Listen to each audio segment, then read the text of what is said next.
Kawan-kawan, di video kali ini kita akan bahas sedikit tentang bagaimana kontribusi kita sebagai orang tua untuk menyiapkan masa akil balik anak. Berbicara tentang balik, setiap manusia ini akan sampai kepada masa ini.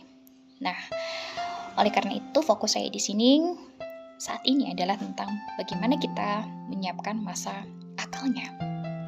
Karena kita sering lupa, kawan-kawan, bahwa menyiapkan akal anak ini sangat penting untuk kematangan dia menjalani kehidupan di kemudian hari.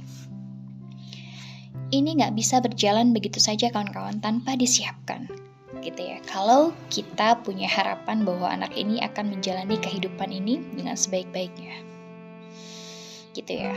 Kita sering lupa dan menganggap bahwa anak ketika sudah mencapai titik akal ini hanya sebatas dia mampu berpikir rasional, dia mampu menjalankan logikanya, begitu ya. Dia mampu menjawab pertanyaan-pertanyaan atau menjawab masalah-masalah yang ada.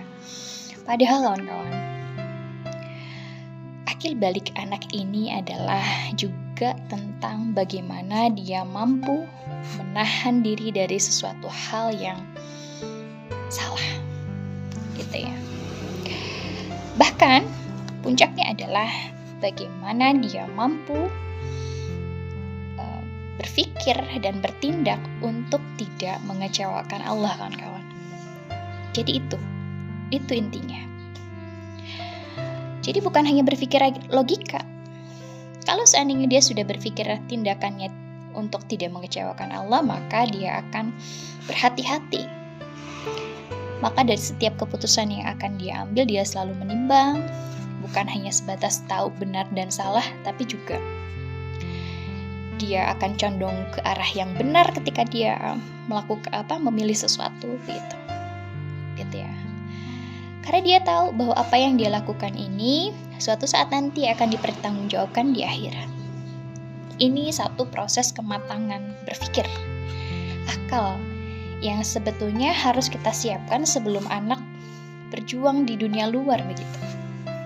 Jadi ini butuh kita latih, kawan-kawan. Gak bisa ini tumbuh begitu saja. Ya, caranya seperti apa? Salah satu hal yang bisa kita lakukan adalah dengan memberi contoh yang baik atau memberi teladan yang baik. Karena proses dari dari balik dia sampai dia proses pematangan akal, misalnya laki-laki di usia 20 sekian tahun begitu, ada proses meniru, kawan-kawan. So, kita sebagai orang tua bukan hanya melihat orang tuanya cerdas menjawab sesuatu, bukan hanya melihat ayahnya pandai mencari uang, bekerja begitu, tapi anak ini pun harus melihat bagaimana ayahnya ini bisa mendapatkan uang dengan cara yang baik, gitu. Bagaimana ibunya ini bisa memberikan nasihat-nasihat dengan nasihat yang baik. Bagaimana anak ini akan meniru seorang ayah ketika dihadapkan dengan masalah, apakah mudah tersulut emosi, atau dia melihat satu titik, oh ayah saya lebih bijaksana. Oh, bahwa pematangan akal itu adalah tentang berpikir lebih tenang, bukan hanya tentang cepat menjawab pertanyaan, bukan hanya tentang cepat menghafal sesuatu, tapi lebih kepada dia mampu memahami makna, gitu. Ketika dia sudah mampu pada tahap ini, tentu dia tidak akan gegabah untuk merefleksikan rasionalnya. Bukan tentang masalah dia reaktif, gitu ya, atau dia ketika ada sesuatu langsung gercep gitu, bukan. Tapi refleksi yang kita latih, refleksi baik yang kita latih, dan refleksi baik yang memang sudah melekat pada dirinya. Misalnya contoh apa, kawan-kawan? Ketika dia jatuh, apa yang diucapkan? Hewankah? Istighfarkah? Atau apakah? Itu salah satu refleksi dan memang ini perlu dilatih, kawan-kawan.